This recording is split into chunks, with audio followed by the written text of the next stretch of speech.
Энэхүү хуулийг үзвэл 9 чиглэлийн үйл ажиллагааг хүүхдийн хөгжлийн чиглэлээр дэмжинэ гэсэн байна. За энүүний 5.1.3 дээр спорт биеийн тамир гэжээ. За миний хувьд болохоор одоо нэг туршлага ярил л да. Одоогоос нэг 10 жилийн өмнө бид нар хөгжлийн бэрхшээлтэй хүүхдүүдийг зөвхөн алхалт гүйлтээр сэтэлжүүлэх замаар эрүүл мэндийг нь сайжруулах, өөртөө итгэлийн дээшлүүлэх ийм хөтөлбөрийг эхлүүлсэн.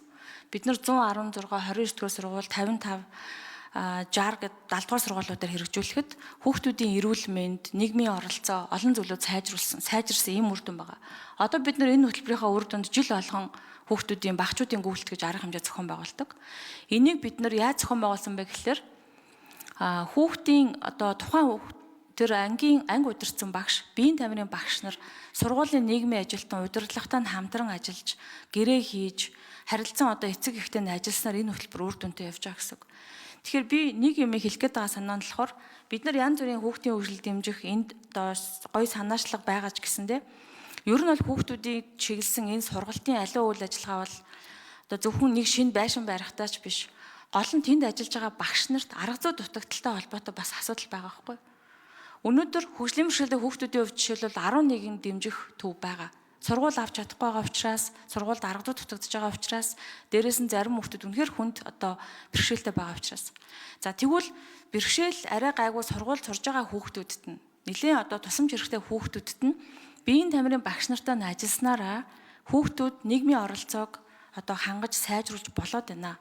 Тэгэхээр хүүхдийн хөгжлийг дэмжих тухай хэрвээ ярьж байгаа бол бид нар багш нарыг дэмжиж, багш нар өөрөө тэр хичээлийнхэн цаг, багш нарын одоо сургууль дэх үйл ажиллагааг дэмжих аргачлал, арга зүй энэ чиглэлийн дэмжлэгийг төлхөө явах юм бол илүү нэгдүгээрт бол зардлын хувьд үр өгөөжтэй.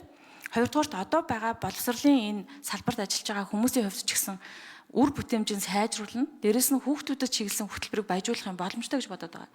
Тэгэхгүй бол сургуультай өрсөлдөж сургуулийн гадуур дахиад нэг хөтөлбөр гэхээр одоо дахиад бүтэц, дахиад одоо үйл ажиллагаа, дахиад өрсөлдөөн, дахиад тустай юм болох гэдэг.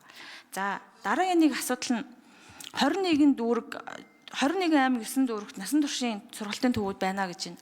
Жилээс жилд хүүхдүүдийн тоо оролцоонд буурсан гэсэн. Би дөрөв асуусан чинь асуултаа хариултаа авч чадаагүй. Яагаад буурсан юм болов? Тэр чинь арга зүйд байгаа байхгүй. Бид нар багш нарыг арга зүйгээр дэмжих ёстой. Одоо жишээлбэл маш сайн сургуультанд сургасан тий өвчнөө олон юм сурцсан багш нар чинь сургуульд ажиллахгүй сургуулийн гадна өрсөлдөгч болж орж ирээд байх. Ийм нөхцөл байдал байгаа шүү дээ. Өнөөдөр хувийн зарим сургуулиуд өчнөө сургуулийн нэмэлт хөтөлбөрийг хэрэгжүүлж болоод байгаа байхгүй. Тэр чинь арга зүйтэй байгаа. Тэгэхээр миний бодлоор хүүхдийн хөгжлийг дэмжих агуулгыг одоо би дэмжиж байна үзэл баримтлалын хувьд. Гэхдээ хэрэгжүүлэх механизмын хувьд бид нар яг энэ дээр байгаа шиг ийм хүртээмжтэй олон одоо төвүүд те багш нар үйл ажиллагаа явуулаа хэрэгжүүлэх бол нэг бол одоо улсын сургуульд ажиллаж байгаа багш нарын цагийг тийш нь ингэж зөөх ийм одоо хоёрдмол байдал руу оруулах уу гэдэг нэг ийм болгоомжлол байгаад байна.